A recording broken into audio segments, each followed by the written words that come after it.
Everyone, this is Amir Tsarfati, and I'm from Galilee, and you probably hear in the background a little bit of the action that we have here. The F-16s are taking off and landing probably more than ever before for obvious reasons. And I don't know if you can hear, they just took off. Behind me over there is the Jezreel Valley, right over there. And I'm gonna try and explain what happened today, or it is today, because it took place after 1 a.m. already today, Israel time.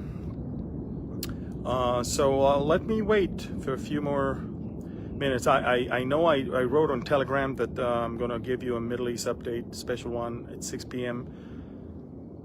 But I can't for some other reasons. So I just decided to just do it now, outside here and not in my office. So let's see where you guys are from. I know it's super early for Americans. Some of you are from New York, Mississippi is in the house. But where else around the world you guys are from? You can write in the comments. I see people from Florida, Missouri is in the house. People are from Minnesota, Las Vegas. Wow. Super early over there. Texas is in the house. UAE, God bless you. California is in the house. Australia is in the house. Manila, Philippines, hello there. The UK, South Africa. You guys, you might be able to hear or maybe even see some F-16s. Some of them, I don't know, I'll try to show you some, but they're pretty far from here, but they are very loud. Colorado, South Africa, Kuwait, England again. We have people, Philippines, from Cebu. South Carolina is in the house. Michigan is in the house. Where else are you guys from? South Africa again. Dubai. Wonderful. So you guys, if you're ready for a Middle East update, write in the comments or put the thumbs up in the comments if you can see me well and if you can hear me well. Thumbs up in the comment section so I know that everything works, and we'll talk a little bit about what happened few hours ago. Okay, so Texas and Australia is in the house. Again, more people from South Africa. India, Punjab, India is in the house. Wonderful. Okay, so folks, before I start, may I ask you right now to push or press the share button right now. Okay, press the share button. We want this to get to as many as possible. Wonderful. So folks, over the last few days, there's been a lot of talking about whether Israel should continue the ground maneuver in Gaza. And we had almost every possible European, in the US and Arab countries that are literally warning us from entering into the last stronghold of Hamás, and that's the one in the very southern part on the border with Egypt, and that's Rafah. And it's very interesting because there's over 1.4 million people over there, but from some strange reason, I don't think it's the civilian population that is the problem for people, because obviously even thus far, Israel is not there to kill civilians. And you know, it's very interesting because a lot of people are criticizing Israel for the large number of casualties, but what they don't understand is that Hamas does not count terrorists. They count terrorists not as soldiers, they count terrorists as civilians. So there's not even a single casualty among the Hamas published list that is a soldier on their side. It's all civilians. It's very interesting because 20,000 terrorists were killed, and most of them, or many of them, were wearing civilian clothes. They are dressed as civilians, they are running, and they're grabbing an RPG launcher or hand grenade or an AK-47 or an anti-tank missile, use it, then they drop things and then walk away again as civilians. So the narrative that the Hamas Bureau of Health is releasing, that is easily bought by Al Jazeera and then BBC and then of course CNN, and then is being quoted all over the world, is a false narrative. It's false numbers or false data. At least half, if not more, than of the casualties in Gaza among the Palestinians are terrorists. Pure and simple. Now, so my point is, so far the real civilians are people that we evacuated. We opened humanitarian corridors in the north, and we told them to move to the south. And every time we progressed, we kept opening more humanitarian corridors to get them to move away from the war zone. It's Hamas that stopped the civilian population from moving to a safe place. And this is why in Gaza City, there's about 200,000 people that did not evacuate. Now, that's not the point. The point is that the concern of people that Israel might attack Rafah and then it's too dangerous because it's overpopulated is baloney. You think Gaza was less populated? The city of Gaza was as populated. And we took care of business there. I think there is a satanic plot to keep Hamas alive. Literally, I have no other, Hamas is crumbling. Hamas is dying. Hamas is being defeated. Only in the last 24 hours, we killed over 200 terrorists. In 24 hours.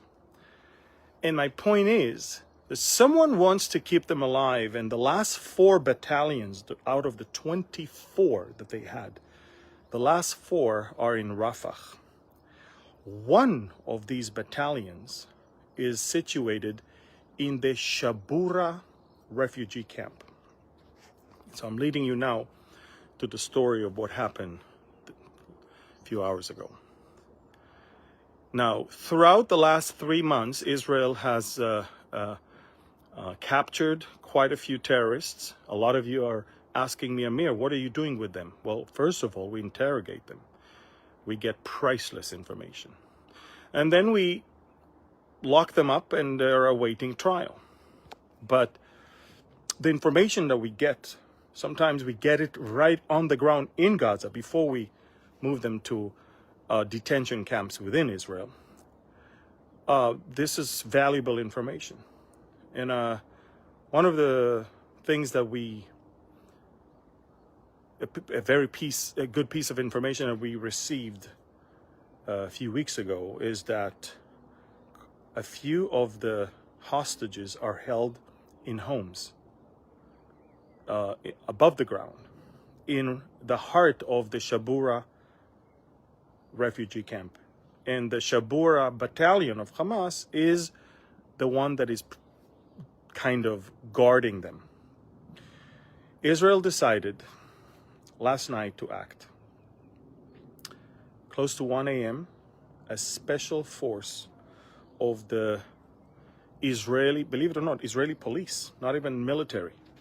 A special force of the Israeli police that is expert in releasing hostages, managed to sneak into the heart of the Shabura refugee camp. We used ladders outside of the building to climb up, get to the second floor, blow up the door, kill the 3 Hamas terrorists that were there. They were completely surprised. Okay. Can you hear the F-16s? Whoa, look. I don't know if you can see it right above us. I don't know if you can see. Flying right above us. Okay, never mind. Anyway, he's approaching landing. You want to see? You want to see it? Okay, so why don't we do this?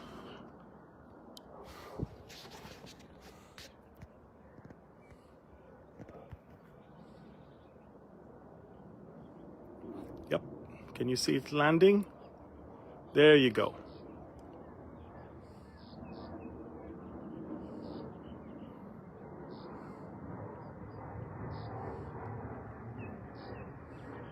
Another one is approaching. They just came back from attacking in Lebanon. Let's see. There you go.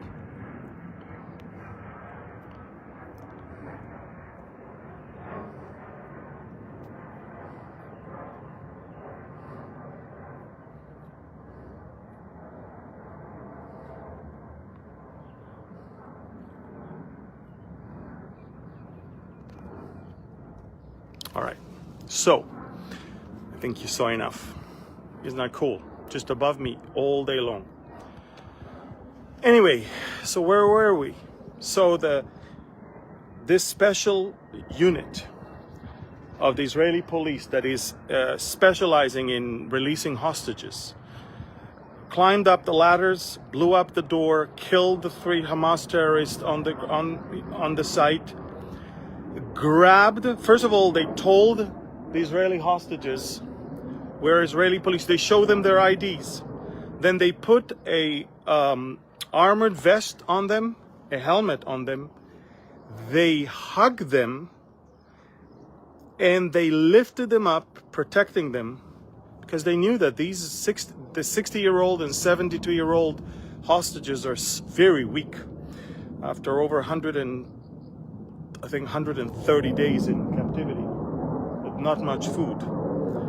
And this is when everything began to flare, because what happened is now we have to take them out and move them to a safe zone where we can get them to the helipad for the Black Hawk of Special Unit 669 that will evacuate them to a hospital. This is when we began to shell and bomb the entire battalion of the Shabura, and over 60 terrorists were killed within less than 30 minutes. And we managed successfully to get them out 45 minutes from the moment we entered to the moment we were back on the helicopter with 2 hostages that are now alive, met with their families. Phenomenal. It was amazing. Now, let me tell you what's going to happen. Israel will enter into Rafah. We're going to find more hostages. We're going to kick the ASS of Hamas and completely annihilate it. And everybody around understand this is their end. But let me explain, and I've said that before, and I'll say that again. The big war is not the one in Gaza. And I'm sorry to tell you that. The big war is the one that is coming up from the north. You see, it's pretty peaceful here. Although you hear the takeoffs and the landings non-stop. We attacked in Syria today, we attacked in Lebanon today, we're attacked in Gaza today. It's non-stop flights. But, as I said, Gaza is just a stroll in the park compares to the war that we are preparing for that is coming in Lebanon. Now, sorry. Now let me explain. Israel is not attacking or starting a war with Lebanon right now, not because we think it's not the right thing to do, it's because we think it's not the right time. We want to finish the job in Gaza. We want to train our troops very well. We want to implement everything we learned in Gaza, because the Gaza campaign made our military sharp in ways that it has never been. The way we operate the ground forces, the engineering corps, and the Air Force, unprecedented. The way we communicate between all forces with the Navy is, of course, unbelievable. What we are now doing is processing everything. We are training our elite soldiers right now. I'm not going to tell you exactly when I believe or when I know that we're going to attack, but I will tell you that there is, unless Hezbollah decides to pull out of southern Lebanon, cross the Litani River, and just completely clean southern Lebanon from its presence, there's going to be a war. Israel is preparing. You don't hear that in the news. But cargo ships loaded with munitions and weapons are arriving almost every week. Cargo planes loaded with munitions and weapons are arriving. And the weapons that we manufacture and we were about to sell, and I have to ask forgiveness from the Filipino people, because on October 8th, when we realized there's a war, quite a few containers of Israeli-made weapons that were already stamped with the Filipino, either police or military, we took them so we can use them. So we're selling weapons, but we found out that we are in a great need at the moment, and there's nothing we can do. We have to use it. Israel is now building up its force. Israel is now building up its, I guess, readiness. And we're going to fight. And I'll tell you something. It's not going to be Gaza. It's not going to be a terror organization that is controlling a very small territory that is densely populated, where there's 100 or at that time it was 250 hostages held under the ground. It's a different opera. With Hezbollah, and I say that from past experience, with Hezbollah, there is a sovereign country, Lebanon. They have airports, they have power plants, they have bridges, they have infrastructures that as a country, I don't think they can lose. The strike that Israel is going to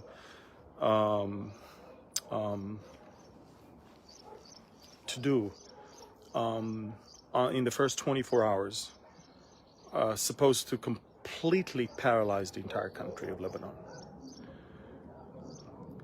I think that Hezbollah is watching what's going on. They're up on the tree. They need a ladder to get down from the tree. They see that we're going all the way to the end with Hamás.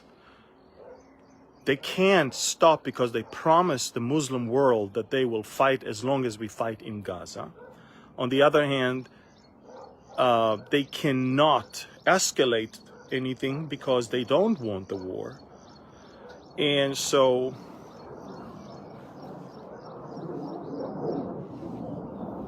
what's going to happen is a disaster for Lebanon. I believe it's a matter of a month or two of intense fighting. And there's a good chance that by August, maybe, yeah, August will be beyond all of this.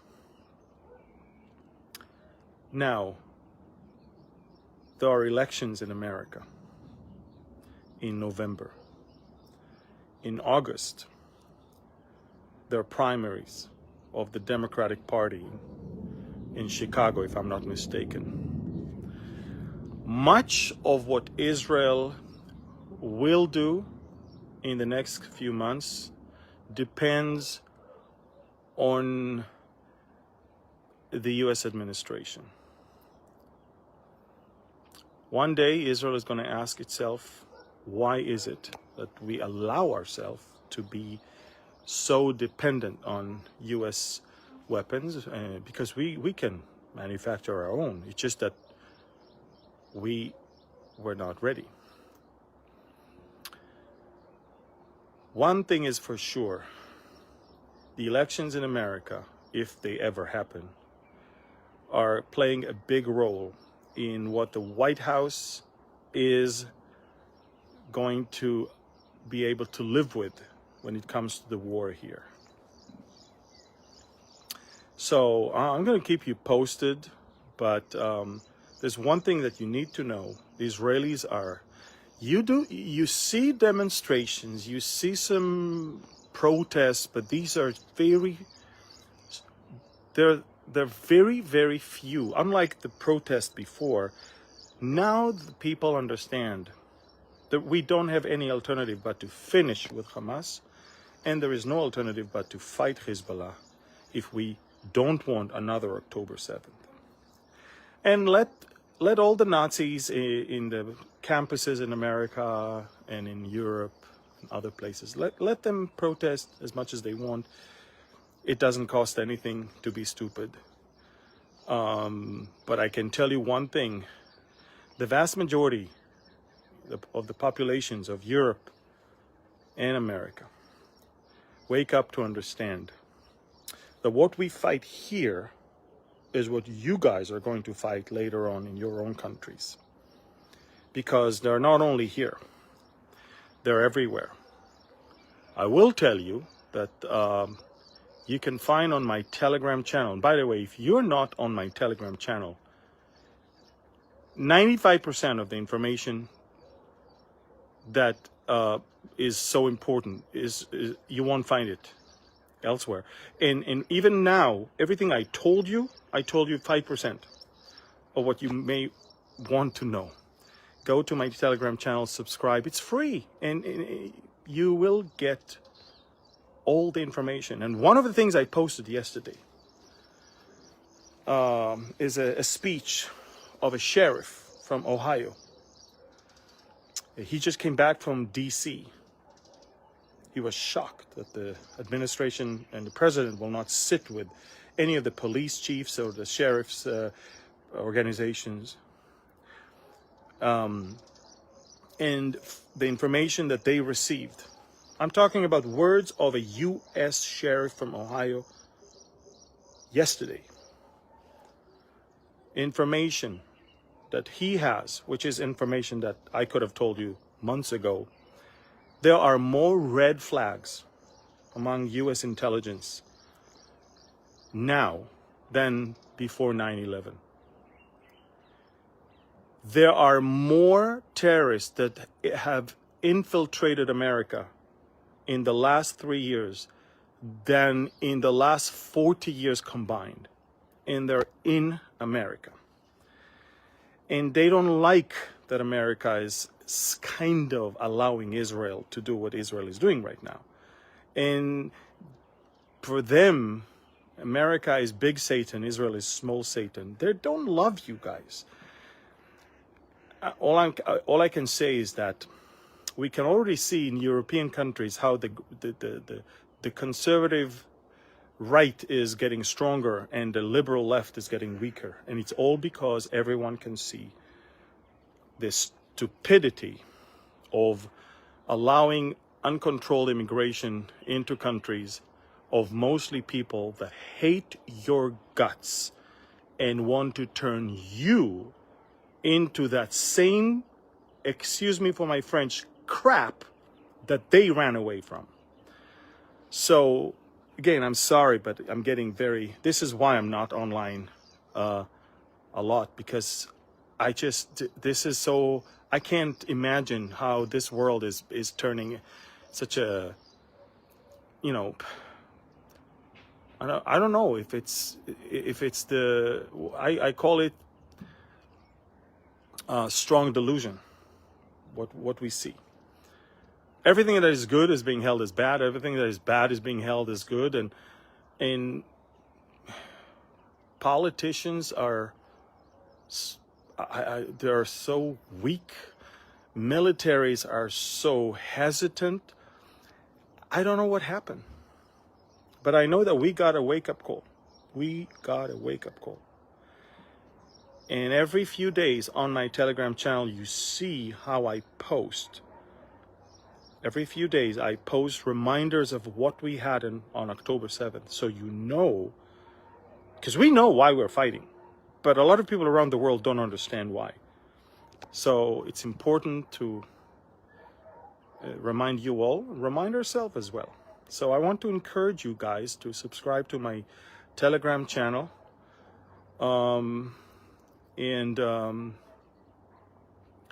And follow the news. There's so much that is going on.